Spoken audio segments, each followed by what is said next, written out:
Okay, let's get started. Thank you all for coming today.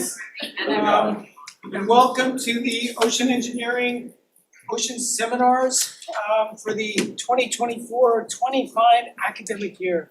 Crazy as far as I'm concerned. And it's 2024, almost 2025, 25 years after the millennium. It's just crazy. Some of you people may even remember the millennium. Some of you may not. In any case, my name is Tom Lippmann. I am the new director for the Center for Ocean Engineering. Let's all give a round of applause for Martin for all of his service over the last several years. So Martin has been the director for quite some time and also is directing the Atlantic Marine Energy Center. You'll hear more from Martin, but he has transitioned that to me. So if you do have questions about things that are going on, go to Martin first because he knows these answers before I do. You can come to me. For those of you looking for me, I'm going to be in 121B. I'm not moving to the main office, so I'll be in 121B. More thanks. So this is our long-standing seminar series. It starts at 3:10. So for those of you who are new, everybody says let's meet at 3 o'clock.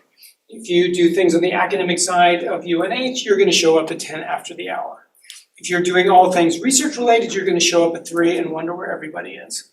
And so nominally for these things, academic related, and this is a seminar series, we start at 10 after the hour. This allows classes that end at 3 o'clock, the students who get out and professors can get out and make it to the seminar. So this will be starting at 3:10. There's no clock. There usually is. I'll wait for that. Nothing. All right. So a broad range of ocean-related topics discussed at the Ocean Seminar Series. So I encourage all of you to come. The graduate students taking OE 990 and 91 are required to come to the class, and there is a sign-up sheet. But we encourage everybody to come, all of the grad students that are in the building and in the ocean space to come on a regular basis. It makes it more entertaining for all of us. And it's a nice way to sort of get to see everybody again. So we're not just training you to show up for all the seminars by coming your first year, but that's the idea. Friday afternoons. I also want to introduce our graduate student organizers, Hannah Arnold, PhD in ocean engineering working on robotics, and Adriana Fonseca, also PhD ocean engineering working in the ocean mapping world. So they're going to organize the speakers. I encourage all of the faculty to volunteer to give a seminar, especially if you haven't given one in a while.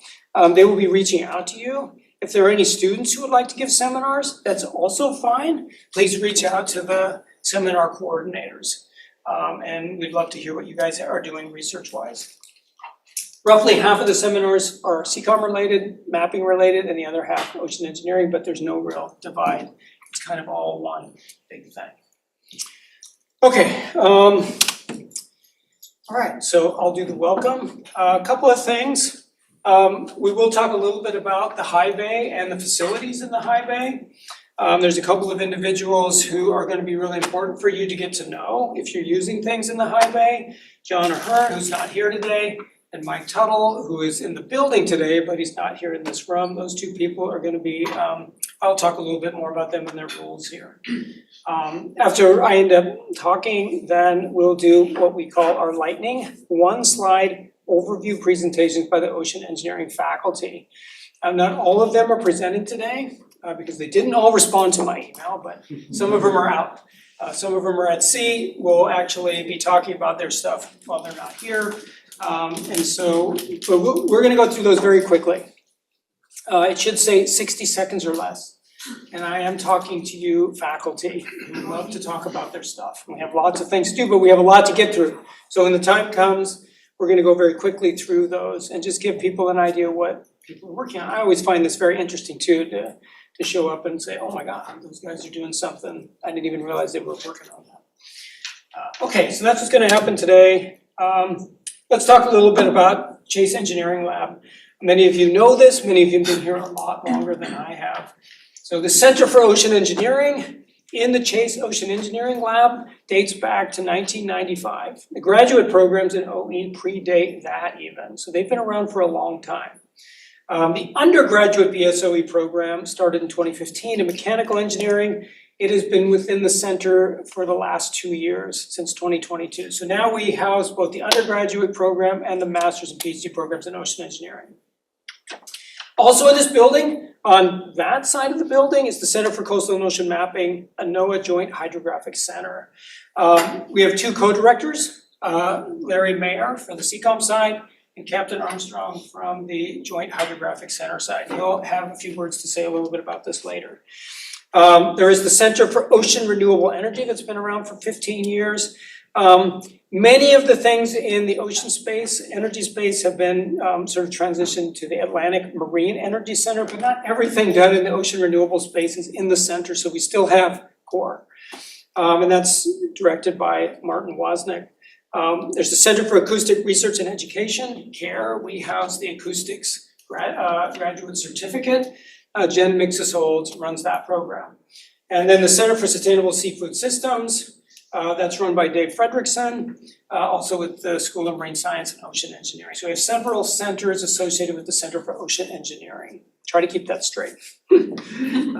Okay, we have in the graduate program several degrees. We have a Master's of Engineering in Ocean Engineering. We have a Master's of Science in OE and a Master's of Science in OE Ocean Mapping. And there's a whole separate mapping curriculum that CCOM manages. There's a PhD in Ocean Engineering, regardless of which program you're in, CCOMs or OE. There's a graduate certificate in acoustics and a graduate certificate in ocean bathymetry sponsored by the GEMCO program. And you can see all of this stuff online if you're interested in looking at the different opportunities that you have here. I know all of you are in a program already, but take a look. All right, the people that you're going to want to talk about academically, I'm the director, you can come see me. Gabe Venegas is going to become the graduate program coordinator. He is on fall family leave. So he won't be around much this fall. You can come see me with any questions about the graduate program in the meanwhile. And he'll be back in the spring. And I'm also the undergraduate coordinator. And we have a new senior program support assistant, Karen Whiting. We're really happy.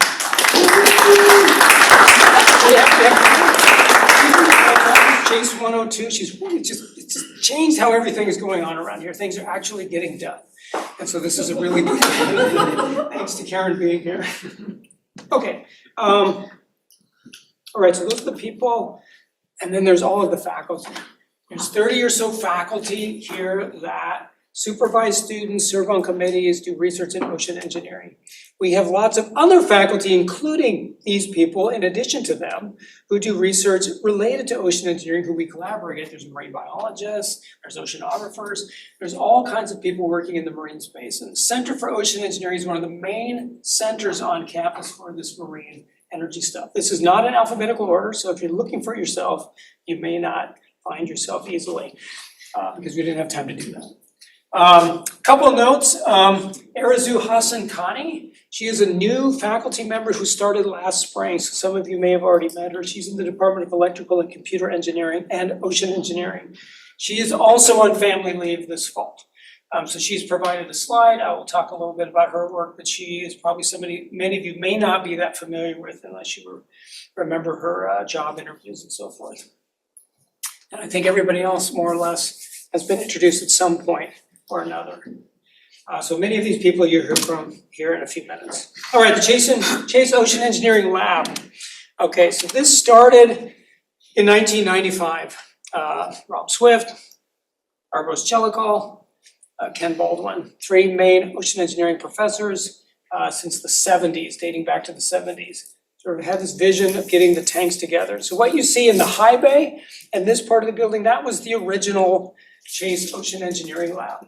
It wasn't long after that CCOM came, and I'm sure Andy and Larry and others can tell you a little bit about that. I think Andy, you must have been the first person to arrive probably in like 1999 at the end of that. And so I think a lot of the faculty there came out of New Brunswick, and the NOAA people, I think Larry came out of New Brunswick. Sema, I think, might have been one of the original ones. Brian Calder, is Jere here? Some of the people who were here from the beginning are still here, remarkably. So there's continuity in history. And there's some turnover too, but anyway, CCOM 2000, they added onto the building very shortly afterwards. They went from one floor, I believe, to a second floor. So the expansion of CCOM happened relatively rapidly, and then 5 years later, they added an entire new wing. So the growth of the original lab suddenly went very quickly in 15 years to something much bigger. And then shortly thereafter, 9 years later, after the ocean engineering undergrad program was formed in 2015, there was a large donation from an anonymous individual, funds from the college and funds from CCOM to add on to what we have now. This is in red. And also this part, which used to be a machine shop and other things, became the Chase 105 Theater. So this is a classroom here and also a room that we use. And also on the other side, there's some classrooms and other things on the other side. We'll talk a little bit more about that a little bit later. And CCOM's not really expanding now, but there's a whole new thing being built on the west edge, yeah. And so there's additional things having closely related to the ocean mapping program that are continuing to grow here at UNH. Okay, don't feel bad if you get lost. That's from Martin last year. So it's it kind of winds around and you're looking for people. Eventually you'll figure it out. Lots of people there to direct you to different places. I should point out we have an admin here in the front of the building. Karen will be here. Andressa is the senior program person for the Atlantic Marine Energy Center, also out front. But then when there's 3 CCOM admins as well, Wendy, Val, and Chris in CCOM part. So there's people that you can ask if you're looking for administrative related things when you're in the building. Okay, and the College Woods. Right next to the College Woods, for those of you who are unfamiliar with this, it's 40-some acres. You can ski out there, you can hike out there, those kinds of things. So we're very close, nice corner of campus, super nice. All right, the facilities. We have the engineering lab here, but there's lots of other marine facilities around. I'll talk just about a few of them, but I'll talk a little bit more now about the ocean engineering labs. Okay, 2 people that you should become familiar with eventually are John Ahern and Mike Tuttle. John has an office over here next to mine, and Mike has an office in CCOM, also has a space in the machine shop on the other side of the building. And so we have a couple things to be aware of in here. We have water, and there's stuff that's deeper than your head. It's 8 feet in the wave tank, flume tank, and it's 20 feet in the other tank. So there's reasons why we have life jackets out there. And everybody needs to wear them regardless of how good of a swimmer you are. When you're up above the level of the water, you can stand around it without a life jacket, but once you get up high, you have to be wearing one. There's also other flumes. There's the oscillating flume, environmental flows oscillating wave tunnel, and the new 10-meter flume, eco-hydraulics flume on the other side. There's also water there. You're not going to drown in that water. I mean, people do climb in that. We do things in there, but just be aware that there's lots of water, especially with electricity around. That's something to be aware of. There's a lot going on. There's a general tool area. There's the CCOM Autonomous Surface Vehicle Laboratory there. There's lots of stuff going on in the high bay. There's research laboratories on the other side. If you go through the high bay to the other side and to the right, there's labs for the structures lab for the renewable energy and the aquaculture group, the coastal labs, air-sea interaction, environmental fluid mechanics, acoustics, and robotics. So those are all on the other side, along with a professional machine shop. And we have a machinist on site. So if you need to build something, there's a potential for us to do it here on site. And we can just help you get to those points when you need to. There's also room 171, which is the Ocean Instrumentation Lab, where we teach classes. It's a teaching laboratory there. And I know a lot of people are using that at times for desk space when they need to do research and stuff. But please be cognizant that that is a teaching lab. And all the stuff that's in that lab is really for that teaching purpose. If you need to borrow something temporarily, just make sure you get it back very quickly, so that we don't, some of those things have been walking away lately, and which means you have to replenish that, but it's really not a research lab, it's a teaching lab, but if you need it for something, please let us know. The graduate student office area for OE is just here between CCOM and the high bay. There's master's seating and there's PhD seating. And these students are from mostly the ocean engineering program, but also from mechanical engineering and oceanography, depending on the faculty in the building and what students they're supervising. In CCOM, they also have all of their graduate student areas up in their own space. So I won't really talk much about the CCOM spaces. I'm just going to focus on this side of the building. Okay, so here's some photographs. The engineering tank is 60 by 40 by 20. It has an XY table on it, so you can move things around, and the water's filtered. So there's no bubbles in it. We can do acoustic calibration kinds of experiments in there. And a lot of external users come and use that tank. And so be very wary of other groups that are there basically using it. They bring all of their stuff in, and then they're basically occupying the space in a shared way with us. If you want to use the tank, any of the tanks, reach out to Karen Whiting or the marine.unh.edu, and we'll schedule you into those facilities. We have priority over the use of those. But if you don't sign up and there are external users that come in that want to use it, we will sign them up. And so if they want a lot of time, we'll send an email out going, look, you guys have plans to use this in December because there's a group that wants to come in for a week. Now you have to think ahead just a little bit because eventually we will give it to them and they'll be paying. So we generate a lot of funds from that, but we don't want to interfere with the research that you want to do. The tow tank has a wave paddle on one side and a movable carriage, so you can do wave-turn interaction studies. Has an absorbing mesh on one side. It's 8 feet deep, flat bottom, and we'll train you how to use that. So you can turn it on and use it when we're not around. There's some rules that you'll need to abide by, but lots of students use that for their research. We have the environmental flows water tunnel. Tracy Mandel and Terry Omke are the really contacts for that facility. Savannah DeVoe, did Savannah come today? She's in the building. Dr. DeVoe, yes, congratulations to Dr. DeVoe. He basically is our institutional knowledge on the environmental flow water tunnel. But that's being passed on to the other professors. If you need to do research or have some ideas there, then just reach out to us and we'll try to get you access. There's a new coastal eco-hydraulics flume on the other side. That's an open channel flume. The environmental flow tunnel does not have a free surface, but the other one does. Tracy's been using that for some studies. And then there's this cavitation tunnel. I don't know much about, but it's a high-speed flow tunnel in the structures lab that's been used by students in the past for PhD studies. Lots of stuff going on in the facility. If there's things that you need, reach out. We'll see if we can get what you need. It is a shared resource, so coordinate the usage if you are actively occupying some space with John or Hearn. If he's not around, you can reach out to Karen, you can reach out to myself, reach out to somebody who says, hey, I need some space for a little while. We're gonna give you the space that you need, as long as you basically, other people can basically do what they need to do as well. So you can expand your footprint as needed, but when you're done, you need to withdraw and then go back to your the previous way so somebody else can come.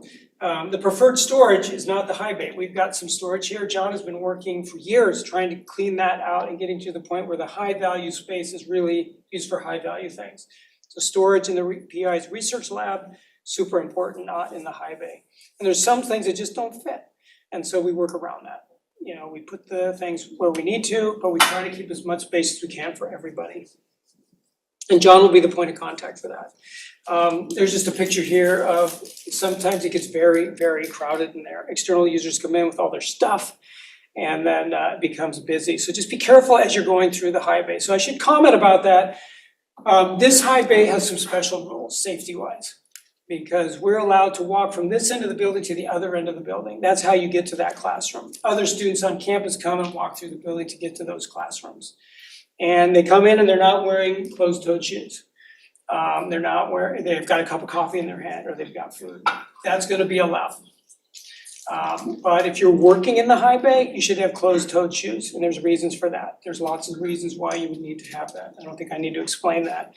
You really shouldn't have a lot of food around you, but we are not going to be policing you on that. External users come in, they have lunch in there where they're working, it's time sensitive. We're okay with that, and EH&S is okay within reason. So just be wary of those things.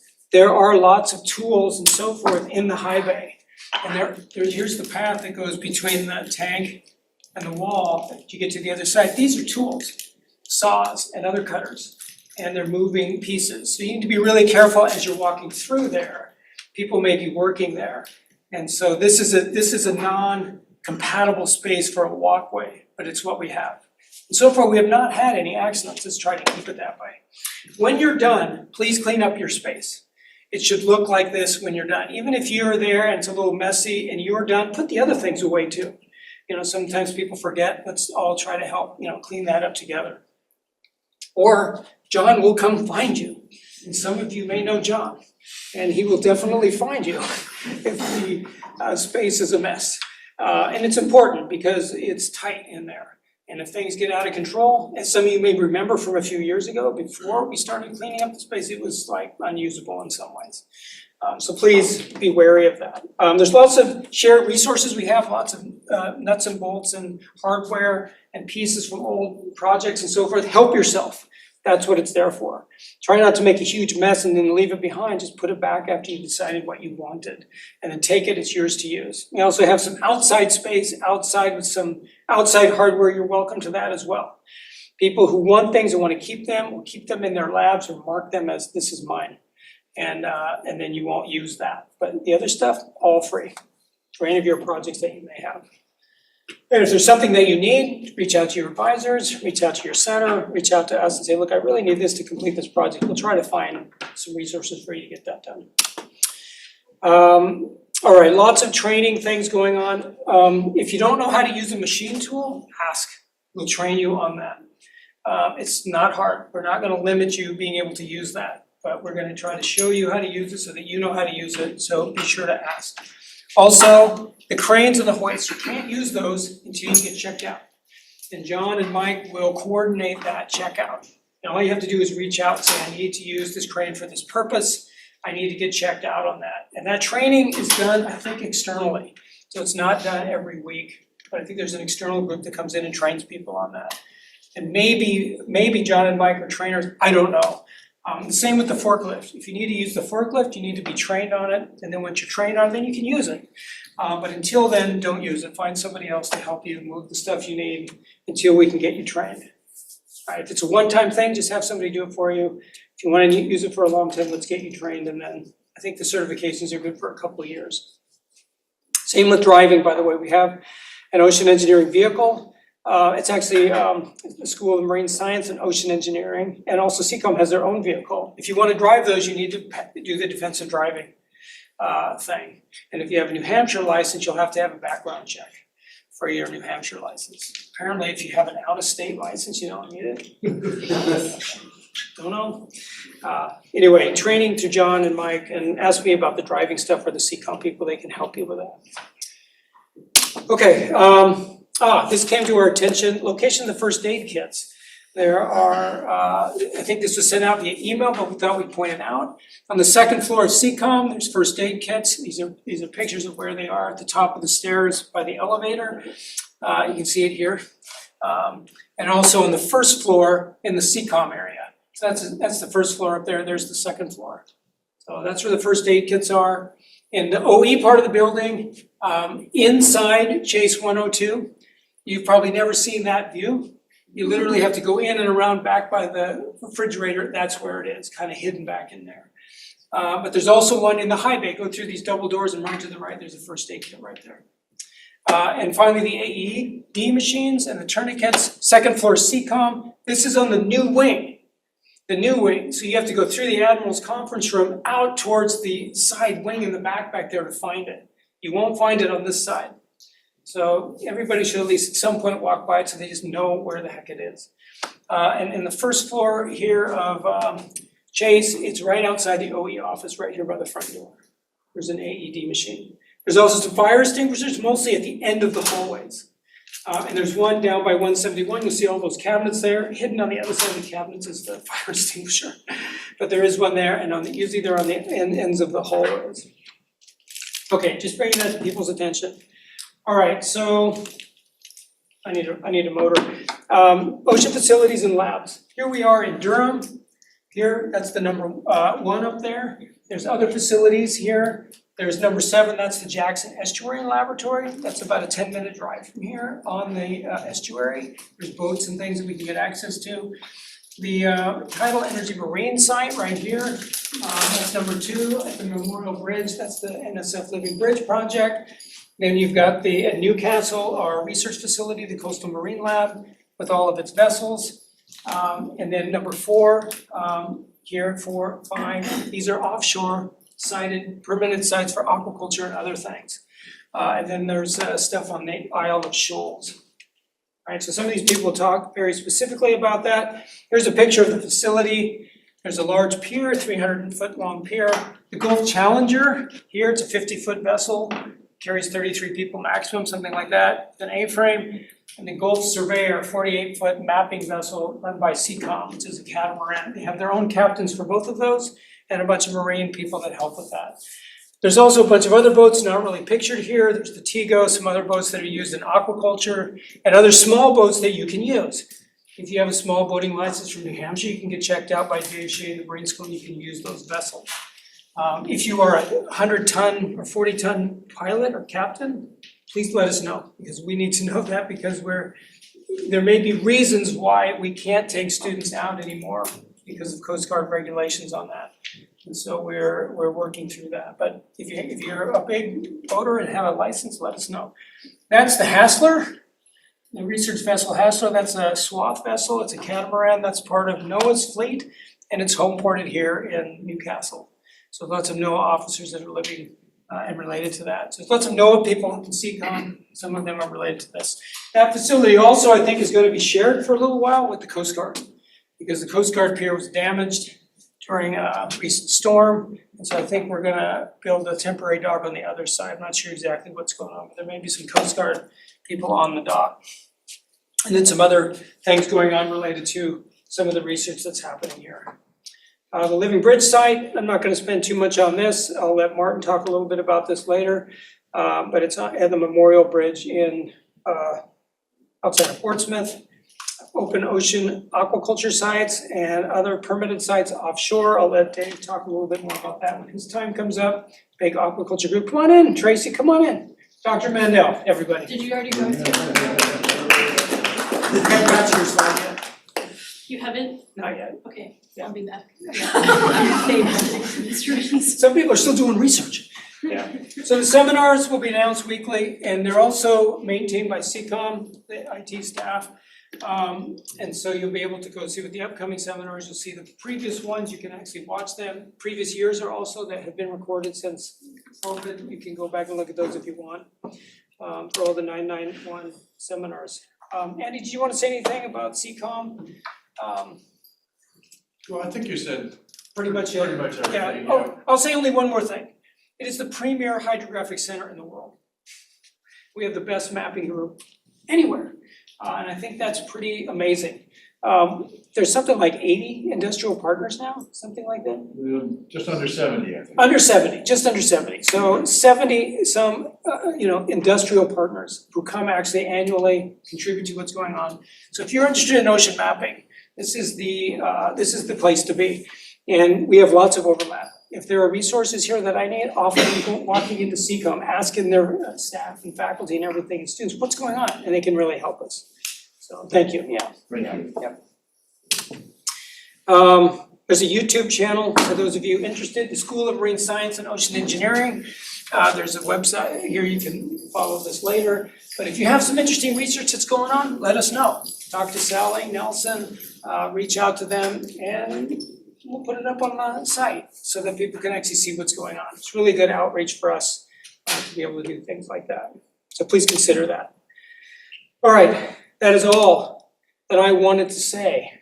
I would love to take questions if they're really, really short. What's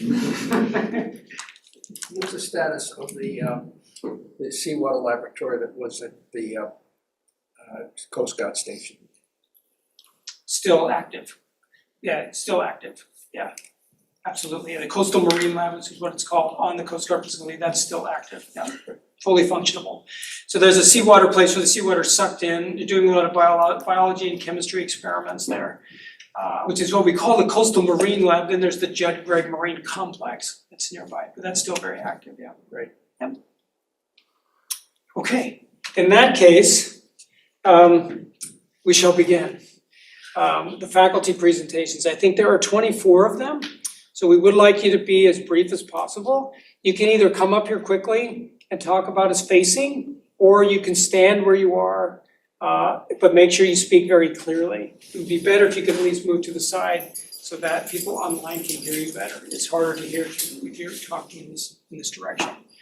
And I know who's going to be first, although this is not entirely alphabetical, but Andy Armstrong, the co-director for NOAA's Joint Hydrographic Center, will say a few words. Yeah, thanks, Tom. So I'm Andy Armstrong. I'm the co-director of the Joint Hydrographic Center, which is the NOAA partnership with UNH since 1999, and the CCOM is the university entity that's in that partnership. It's really all the same people, just couple different names for administrative purposes.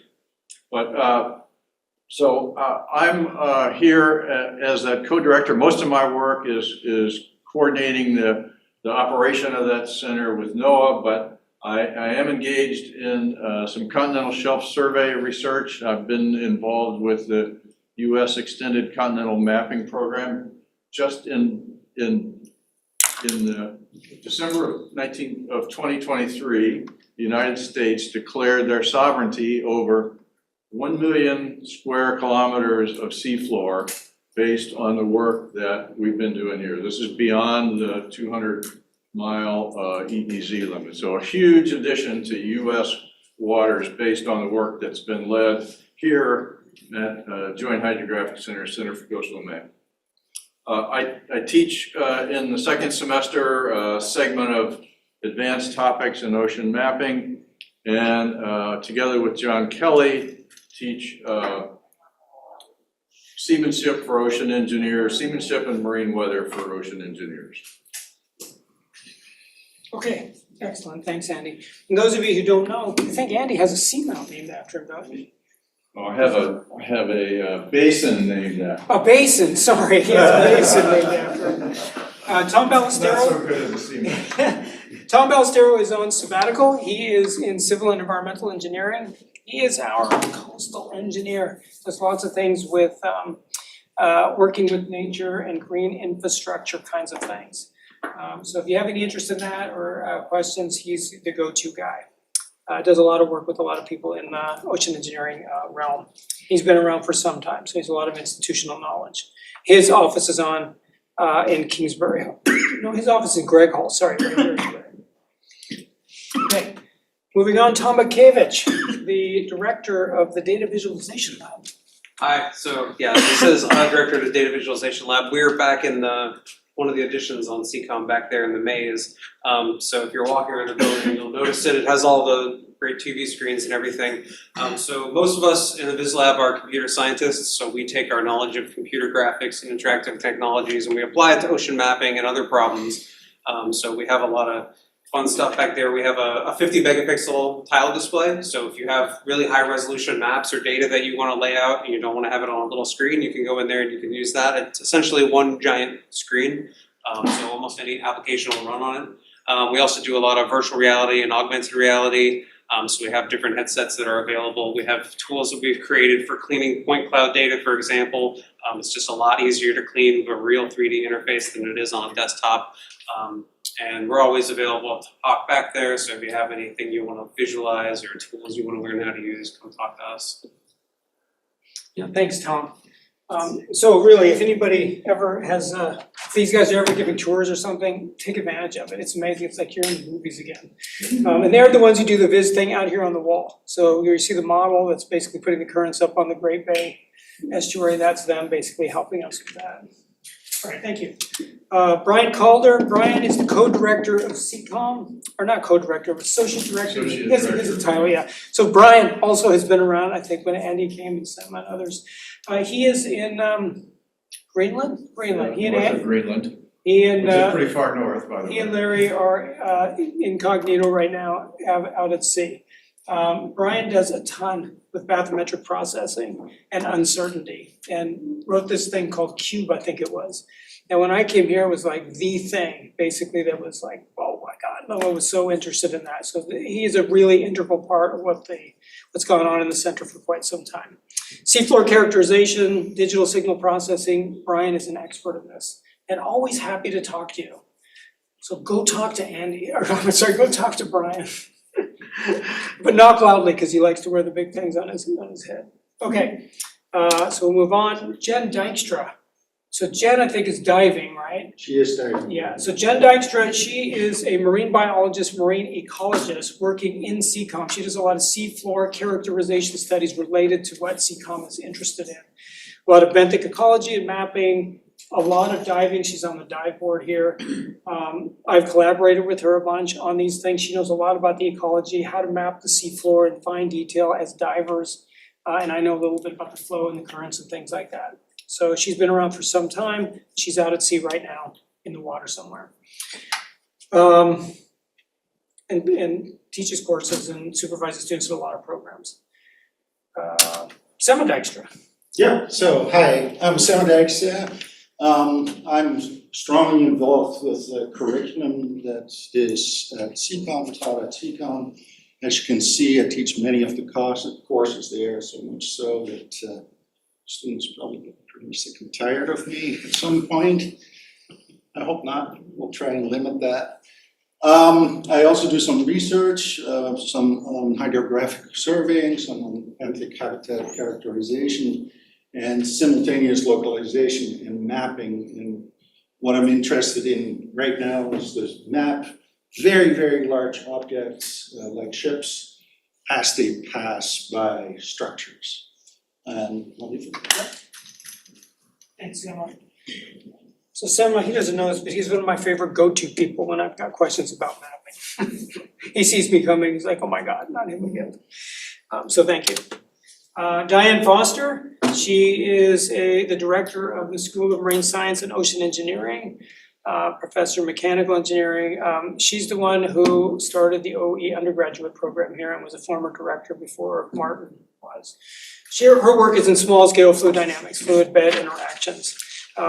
She has taught courses in sediment transport, turbulence, and other mechanical engineering things, and is heavily involved in the Tech 411 Innovation Scholars Program. Does lots of research. Savannah was a PhD protege of Diane's. And Melissa Mary, still active. She's a PhD student also here, who many of you know is a student of Diane's. So very active in the program, but also spending a lot of time directing now. Not just me, but others. Okay, Dave Fredrickson. All right, I'll come up.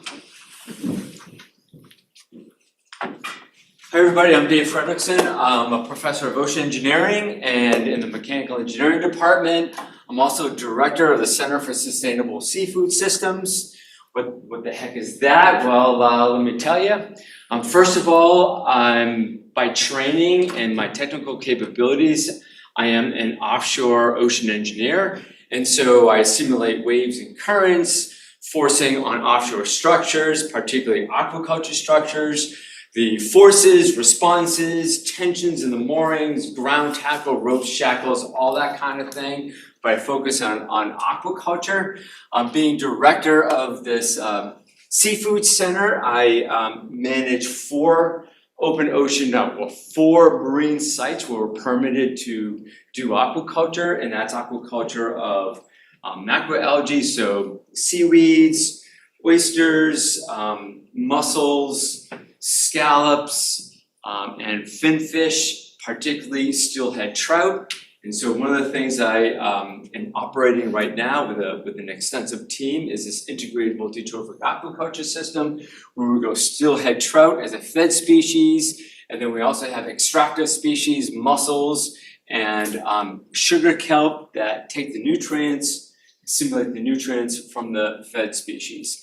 And we're actually operating something pretty successful. We're producing about between 300 and 500 pounds of fish a week, and the biggest ones as of 2 weeks ago were about 11.8 pounds. So we're selling these fish to markets, And we're exploring local markets, sustainable seafood production, community-based into local markets like restaurants in Portsmouth. So you go to row 34 tonight, tomorrow and Sunday, and you can get some of that steelhead trout on your plate.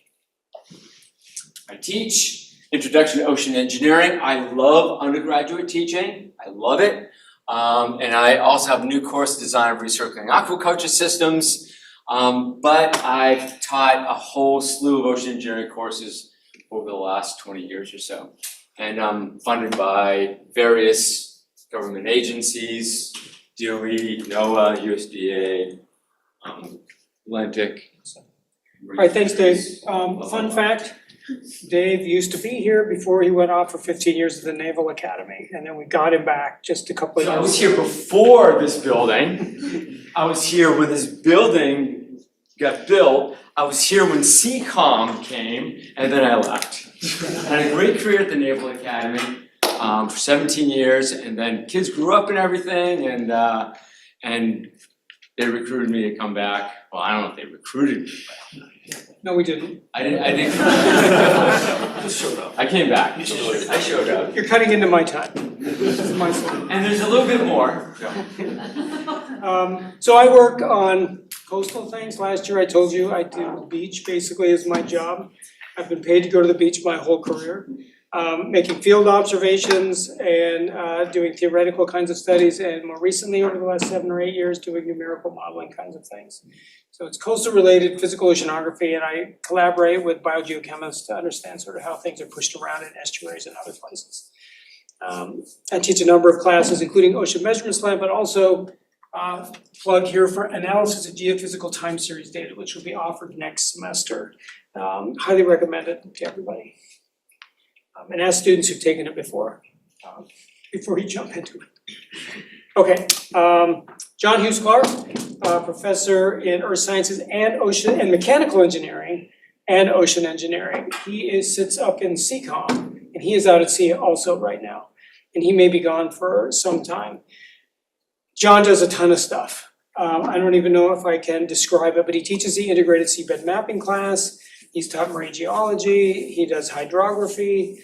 He does a huge amount of work with sound speed kinds of things and fixing data that have internal waves in them, complicated stuff. John is super active in a lot of different areas of research with the broad theme of ocean mapping, and he's well known in that field. So please stop by and say hi to John when he comes back. Kim Lowell.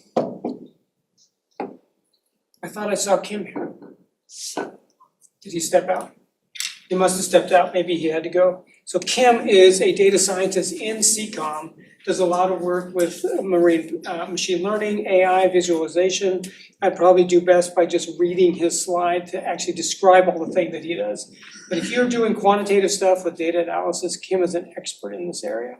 Lots of things related to ocean mapping, but just data in general. If he comes back, I'll introduce him again. Thought I saw him here. Nathan, Lockstone. I'll come down a little bit. Nathan Lockstock, assistant professor in mechanical engineering and in ocean engineering. My lab is a little bit of a mouthful, our lab. It's the Coupled Air Sea Surface Layers Laboratory, or CASL. Tough to find a good lab name nowadays. We study the physical processes that give you that. So the wind forcing, the structure of the atmospheric boundary layer, the generation of ocean surface waves, how they grow, develop, break, the resulting dynamics of the upper ocean, all of it wrapped up in the air-sea interaction realm. And then applications for basic research funded by National Science Foundation, and then slightly less basic research funded by Department of Energy. I teach a couple courses here on ocean waves and tides. Some of you are taking that, I think, this semester, or will maybe next fall. I teach an experimental fluid dynamics class every other year sometimes. I will not be teaching it in the spring. This, for some reason, hasn't been updated. But Dr. Mandel and Dr. Owen will be teaching that. Great course. Heat transfer, upgrade that out. You're probably not going to take an undergraduate mechanical engineering course, although you're welcome to, maybe. And then dynamics of air-sea interaction. That is a sort of grab bag review of all of the processes that I was talking about, from atmospheric boundary layer basic theory observations, and then ocean surface wave dynamics, all the stuff that I don't have time for, and then the ocean waves and tides class, where we talk mainly about linear theory and kind of the low amplitude stuff. We can get into the more exciting things in the air interaction course. So observational tools are our bread and butter, but we're trying to diversify our tool bag to attack more problems. Thanks. Oh, our lab is over in 185 if you want to stop by and ask questions. Far end. Awesome, thanks Nathan. Nathan also is in this building. Yes. So there are 5 of us on the OE side, Nathan, Tracy, myself, Dave, and Martin. Also, I wanted to just make an announcement. Nathan was awarded a prestigious NSF Career Award this year.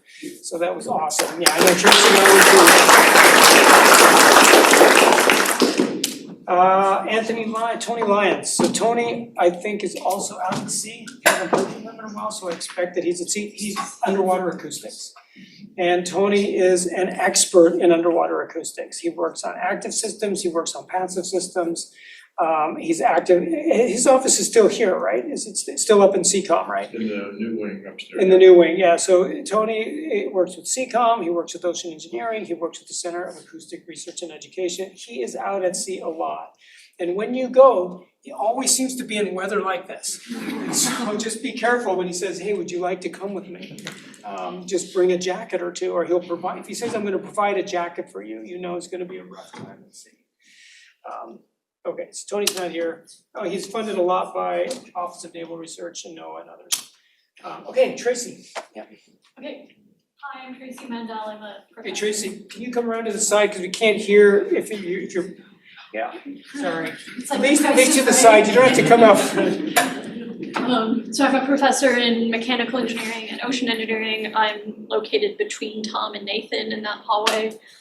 The research that I do looks at kind of fine scale fluid mechanics in coastal zones, and especially things related to ecosystems, coastal ecosystems like seagrass and marsh. Most of my research, I'd say most of it is kind of lab based, but I'm working with Tom on a project in the Hampton Seabrook Marsh right now. Some of the questions we're interested in are kind of motivated by how does the physics of fluid motion affect the sort of ecological functioning or health of plants. So we have a project looking at seed transport and seagrass meadows. I have a new project just starting that will look at disease transmission in seagrass and coral ecosystems, and kind of focusing on the ways that flow might help or hinder the spread of disease. And we also look at some buoyancy-driven flows and use some different optical and non-optical fluid measurement techniques.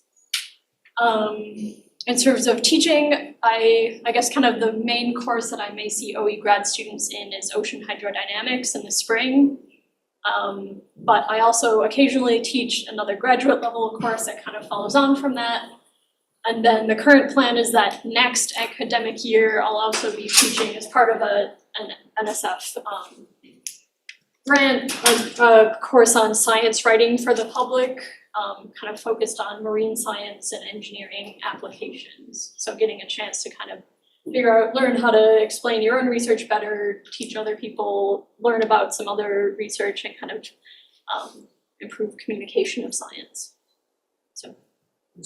Thank you, Tracy. I'll go escape back to the flume. Yeah, but I should also point out that this NSF award she was talking about, that's also a career award. So we have 2 career award winners this year, both Tracy and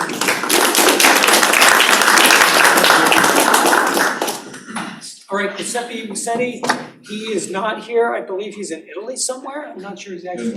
Denmark, okay, sorry, he's Italian, but he's not. You didn't recognize the Danish name? Yeah, he does a lot of hydrographic surveying and processing. Seafloor characterization, I think is his big thing, is that right? Seafloor characterization mostly. And he did some e-learning Python stuff, but he's a CCOM researcher. He's been active with CCOM for quite some time. Larry Mayer, not much to say about Larry. So Larry is the director of CCOM. He's been the director for the last 25 years. If there's an award to be won, he's probably been either won it or been considered for it.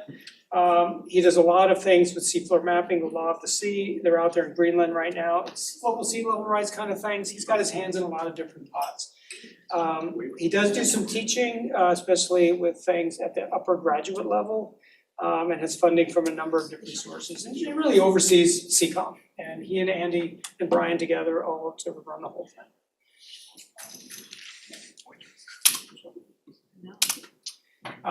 Jen Mixes-Old, she's the director for the Center of Acoustics Research and Education. Her office used to be here, but I think it's gone now over into Morse, right? So she now sits in Morse and oversees the acoustics education program, which includes in ocean engineering, a graduate certificate in acoustics, where there's 8 or 9 students in that.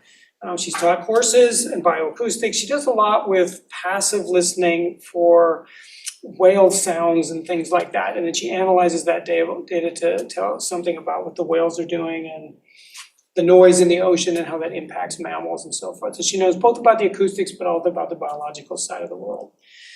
It goes out to sea a lot. This is Tony here, and Jen's probably in this picture somewhere right here. So UNH is active in a lot of big research programs, both the mapping side, environmental fluid mechanics, ocean marine energy, aquaculture, and mapping. Lots of and acoustics.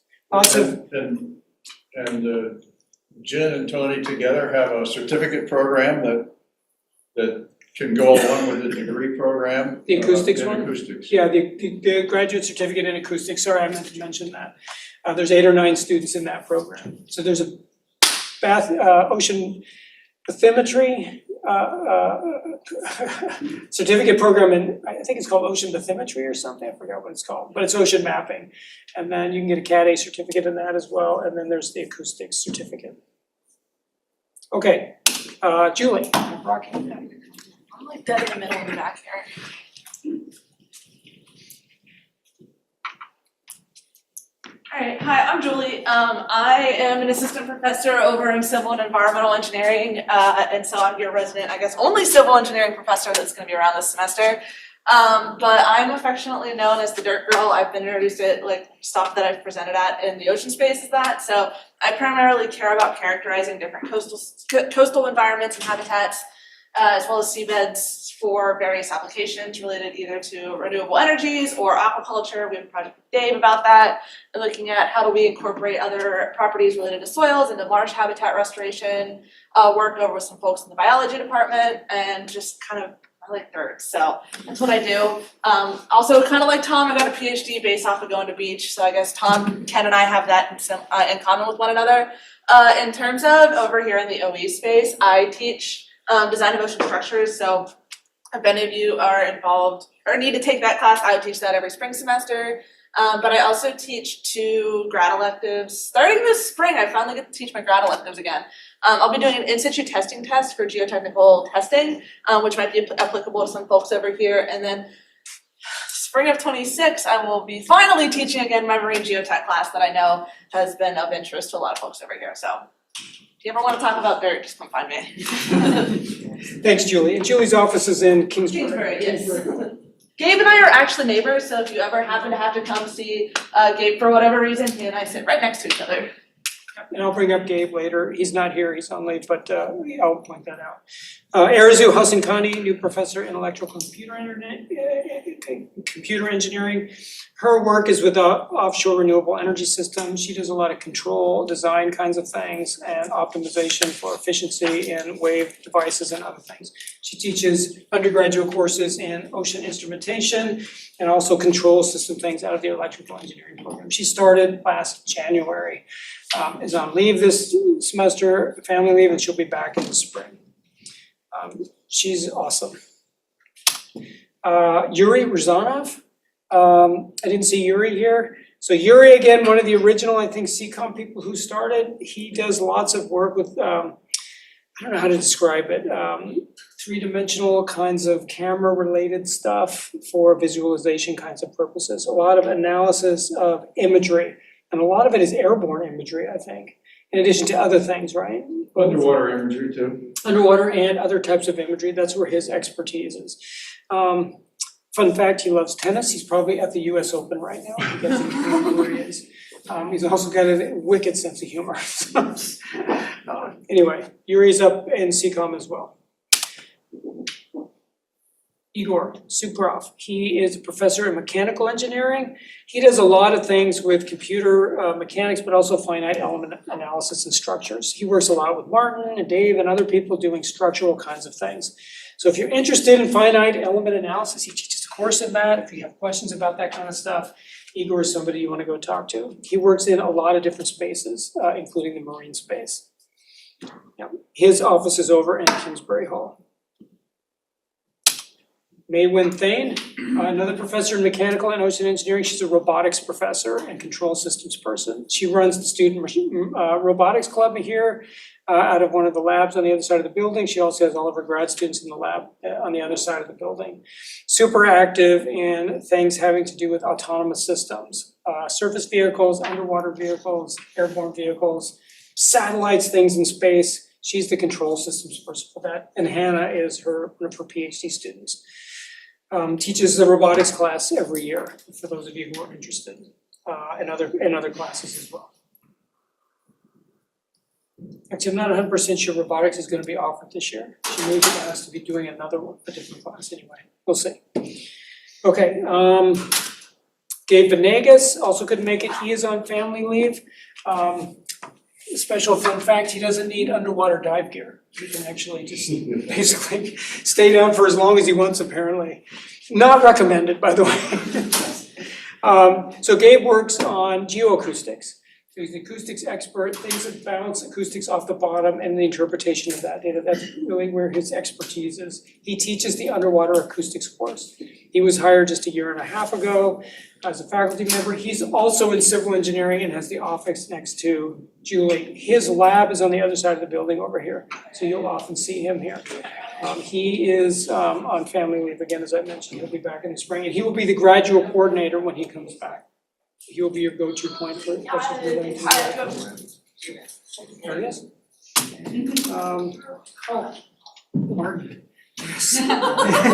Wow. I'll make this brief. Martin Wozniak, I'm the director of, that should have been updated, it's no longer of COE, emeritus director of COE. But the director of EMEC, the Atlantic Marine Energy Center. We got funded by DOE for that a few years ago, and that's really sort of taken off in terms of just the scope of projects and students involved. I have a group of dedicated graduate students and engineers who are trying to make marine energy reality. And my research area is broadly speaking fluid-based renewable energy and whatever that connects to in terms of fundamentals from fluid dynamics. Some photos of the things we're working on, and I think that's it. Thank you. Thanks, Martin. Yep. So Martin's office here, with Dave's in the front office. And so you can find him there if you need to see him.